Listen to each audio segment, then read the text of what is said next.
Hey guys, welcome back to the channel. In this episode, we're going to finish off the MK5 Golf. Stay tuned.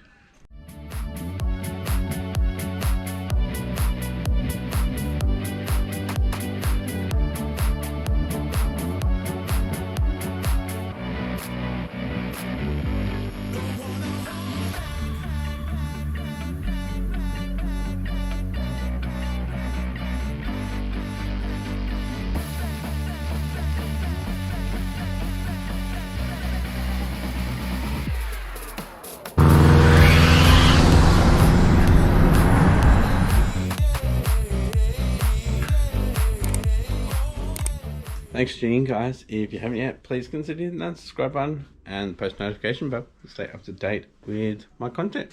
With that being said, let's get some tools together and head over to the original Harrow's garage. Alright, so the turbo system for the Forester's been put on hold for a little bit.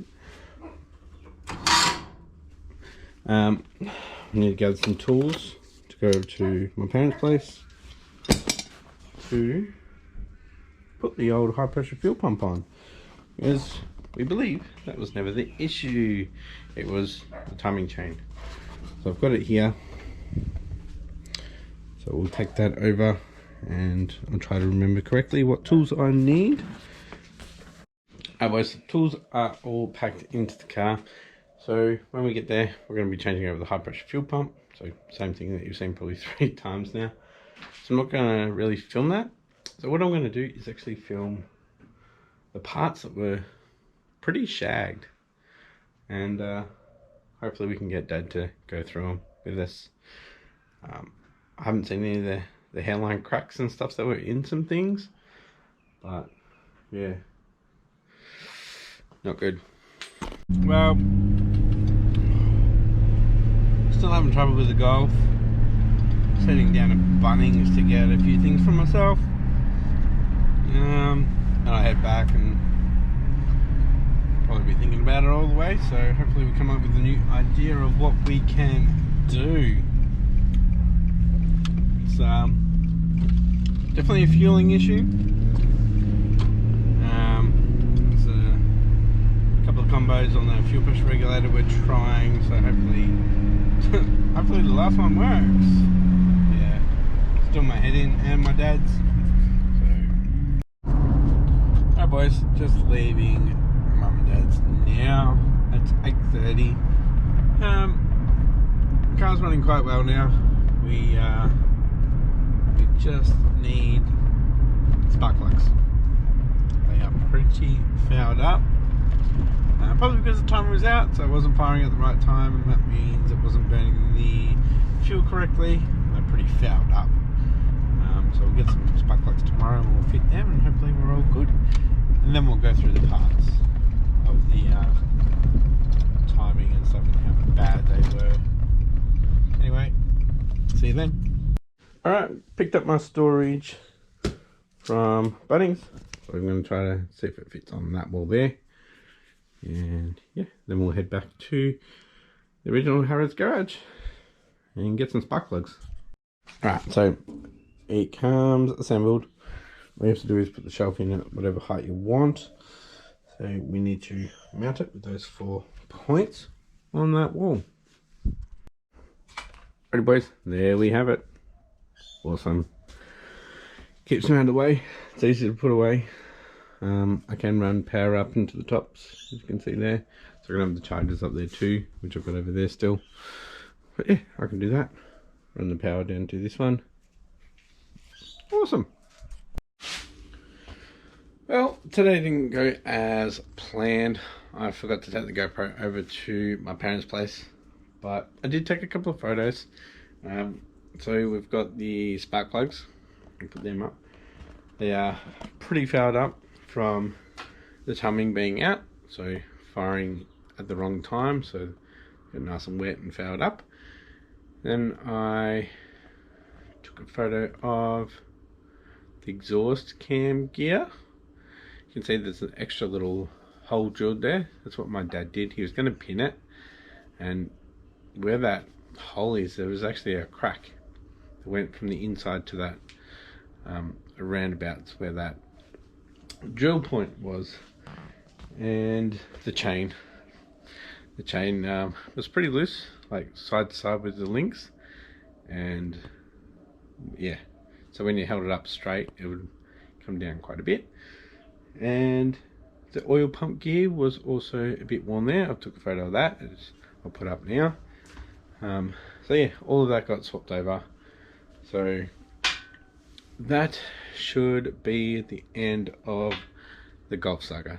But what I'm going to do tomorrow is actually call up Volkswagen and ask them how much, or can I get a quote for all the work that got done to the Mrs. car, so I can see the difference between what we paid in parts and not paying for labour to paying for their parts and paying for their labour. I'm guessing like $3,000, I reckon. With what I spent and what my dad spent, we were sitting at about $1,200 just in parts. So hopefully that should keep the Golf out of trouble for quite some time. I need to actually do another sticker for her and write 175, and I'll probably write in the book too that the timing chain was done at 170, plugs were done, oil change, and yeah, so yeah, hopefully that's it for the Golf for quite some time, and then I can get back into the first time. Alright guys, so I got in contact with Volkswagen. I'm not saying what dealership. It was hard. Tried calling up.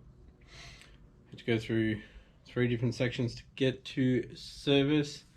I asked them for a quote for a job, and I asked for a timing chain to be done.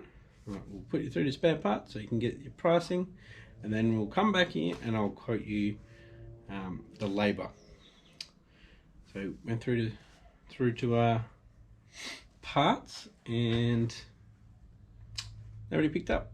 Went to a voicemail and I asked to leave a message, and after the message it just said hang up. So I went, screw that, went online, and part of their part system you can put in a quote in there. So I just wrote down all the parts that we used in there, put in the VIN number for the Golf, and 3 hours later I got a quote for all the parts.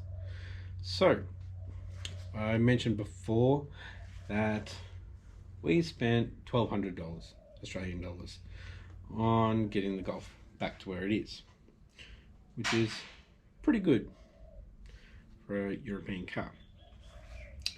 So I'll just go through the fuel pump.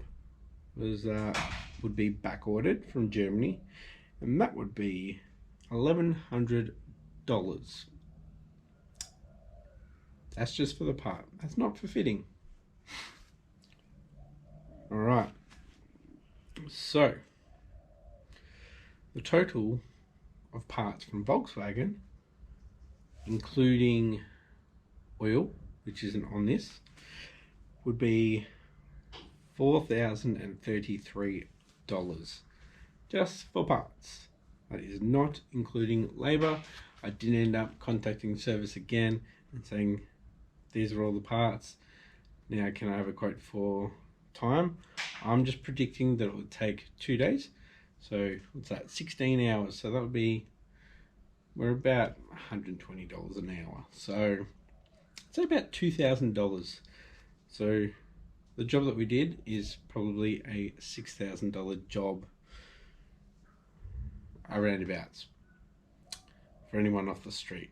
So yeah, I think we did pretty good with $1,200. Obviously the labour was love, so yeah, that's crazy. Like $6,000, that's more than the car is worth to get a timing chain done. It's got 170,000 Ks on it. Kilometers, remember, if you're watching this and you use miles, it's not that much really. But yeah, I'm glad that we got that done. It's running beautifully. We took it for a drive down to the beach yesterday, so what was that, Tuesday. It's now Wednesday. So we did 100 Ks yesterday and it ran good. Probably in the not too distant future we might have to get a new supercharger clutch, so the water pump with the clutch, and I'll probably see the difference between the Mark 5 and Mark 6 with that and go with the Mark 6 because I believe they fixed the issue. Just I think it's a different composite that they use for the clutch. So yeah. So if you like this episode, give it a thumbs up, and if you haven't yet, please consider hitting that subscribe button. Put any comments down below and I'll try to answer them as soon as possible.